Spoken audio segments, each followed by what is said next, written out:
Iran is launching attacks, striking multiple targets in Israel. One missile hit an apartment near Tel Aviv, killing 2 senior citizens, and they died while trying to get to a shelter. We want to bring you into the CBC's Crystal Gamansing now. She's joining us live, and in fact, she was in shelter. She's safe now. She's joining us from another strike that happened just minutes ago. Crystal.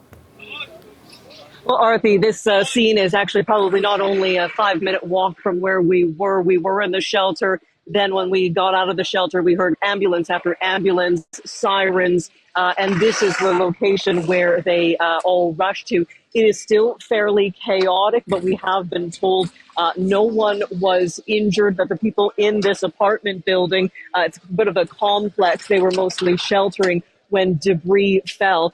The alert that we got was a launch from Iran, so people were given some notice. There's about 15 minutes between the mobile alert, the sirens, and then the impact.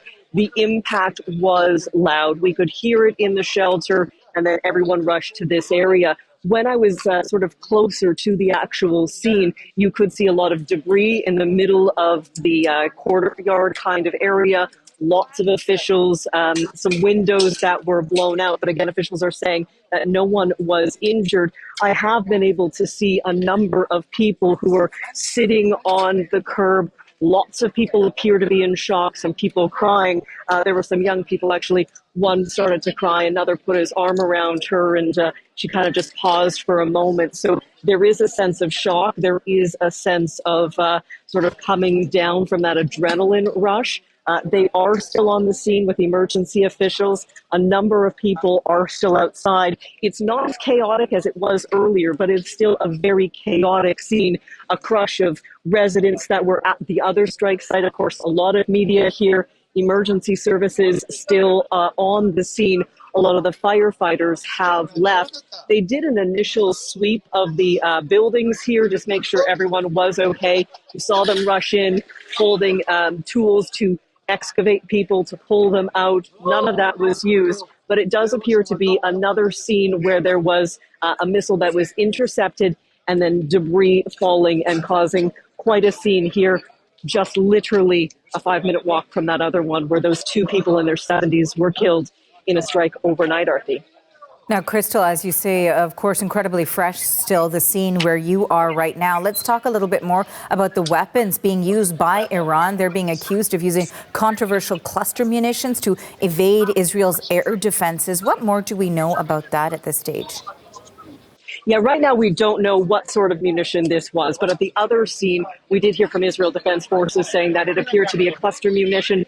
That is a type of warhead that is incredibly hard for officials to deal with because it is a missile that in the warhead is packed with other smaller missiles. So even if there is an interception, there is still the issue of that breaking apart and all of those smaller munitions inside scattering. Not only can that cause more injuries, debris, but if it doesn't explode, then you have the issue of unexploded ordnance that emergency crews are also dealing with. So that is a major issue that Israeli forces have been experiencing. Emergency officials say it is harder and harder to deal with because it covers so many different locations. This site at this point, no injuries. It is a debris sort of situation that fell and struck the area. But again, just steps away from that last one, Arthi. Okay, Crystal, stay safe out there. That is the CBC's Crystal Gamansing in Ramat Gan, Israel.